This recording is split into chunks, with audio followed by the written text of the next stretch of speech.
எந்த ஒரு அடித்தளமும் இல்லாமல் ஒரு காங்கிரீட் கீழே போடாமல் வெறும் மண்ணு மட்டும் கொட்டி அதில் கல்லை வச்சு அடிக்கிட்டாங்க. இப்போ ரோடு பிடிங்கிட்டு 15 அடி கீழே உள்ள பள்ளம் வாங்கிடுச்சு. இப்போ கூட அவங்க இந்த மக்களோட பாதுகாப்பை பற்றி அவங்க எந்த இதுவும் இல்லை. அவங்க ரோட்டை உடச்சிட்டு இருக்காங்க.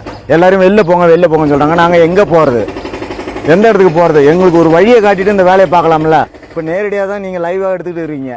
இது மாதிரி பண்ணா நாங்க எங்க போறோம்? 6400 கோடி செலவுல அமைக்கப்பட்ட ஒரு தேசிய நெடுஞ்சாலை. எப்படி 6400 கோடி இந்த மாதிரி ஓட்ட விழுகிற ரோடு. ஆல்ரெடி இதே மாதிரியே ஒரு தேசிய நெடுஞ்சாலை கேரளால ஒழுங்கா ரோட்டுக்கு கீழே அந்த அக்ரிகேட்ஸை காம்பேக்ட் பண்ணாம இந்த மாதிரி சரிஞ்சு போகுது. சரிஞ்சதுல அந்த ரோடு அப்படியே உடஞ்சு என்னமோ பூமியே பிளக்குற மாதிரி 2-3 கார் அதுக்குள்ள சொருகுச்சு. நீங்க பாத்திருப்பீங்க அந்த வீடியோ. அதே மாதிரியே ஒரு சம்பவம் நம்ம தமிழ்நாடு சிதம்பரம் பக்கத்துல விழுப்புரம் டு நாகப்பட்டினம் தேசிய நெடுஞ்சாலையில நடந்தது. நம்ம மாண்புமிகு மோடியோட ஒன்றிய அரசு இருக்கு, அவங்களோட அரசுக்கு கீழே உள்ள சைடுல நெஞ்சில கைய வச்சு டவுசரை போட்டு நிக்கிறாப்ல அந்த நிதின் கார்கி. ஆல்ரெடி கூட அந்த பீஃப் எக்ஸ்போர்ட்ல இவருக்கு சம்பந்தம் இருக்குன்னு சொல்லி ஒரு வீடியோ போட்டிருந்தோமே. அந்த ஒரு பெரிய மகான் மாட்டு காவலர் நம்ம இந்தியாவோட சாலை போக்குவரத்து மற்றும் நெடுஞ்சாலைத்துறை அமைச்சர். அந்த ஆளுக்கு மாட்டக்களவாண்ட அடிச்சு வெளிநாட்டுக்கு எக்ஸ்போர்ட் பண்றதுல டைம் சரியா இருக்கு. இதெல்லாமா கண்ணுக்கு தெரிய போகுது. இதுல என்ன கொடுமைனா நம்ம தமிழ்நாட்டில் உள்ள சில ஊடகங்கள் ஊடகம் இத சங்கிப்பய கன்ஸ்ட்ரக்ஷன் சார், இது ஒன்றிய அரசுக்கு கீழே நடக்கிற ஒரு நெடுஞ்சாலைத்துறை ப்ராஜெக்ட் 6400 சொச்சம் கோடி செலவுல கட்டப்பட்டிருக்கு. நேரடியா நம்ம இந்தியாவோட ஒன்றிய அரசான பாஜகவோட அமைச்சரோட கட்டுப்பாட்டுல நடந்துகிட்டு இருக்குன்றத மென்ஷனே பண்ண மாட்டாங்க. அப்படி தெளிவா மென்ஷன் பண்ணாம இருந்தா இங்க உள்ள பாஜக காரங்களுக்கு அது பெனிஃபிட் தான். ஏன்னா இங்க உள்ள சாமானிய மக்கள் என்ன நினைப்பாங்க, இது தமிழ்நாடு அரசோட கவனக்குறைவு ஊழல் தானே நினைப்பாங்க. ஏன்னா நானே நிறைய கமெண்ட்ஸ்ல பார்த்தேன், மக்கள் அப்படிதான் புரிஞ்சுக்கிட்டு கமெண்ட் பண்ணிருக்காங்க. ஆனா ஒரிஜினல் ஊழல் விலையை இந்த நெஞ்சில கைய வச்சு ஓத்து எடுக்கிற ஆள் தான் பாக்குறாருன்றத சொல்றது இல்ல. அம்புட்டு பேரும் ஆர்எஸ்எஸ் கைக்கூலி அடிவரடியா இருப்பாங்களோன்னு டவுட் ஆகுது. யாரை காப்பாத்த ஒளிஞ்சு மறைஞ்சு விளையாடிட்டு இருக்க, ஈஸியா கப்பை அடிச்சு அங்கி ஈன பேலுகலாம்.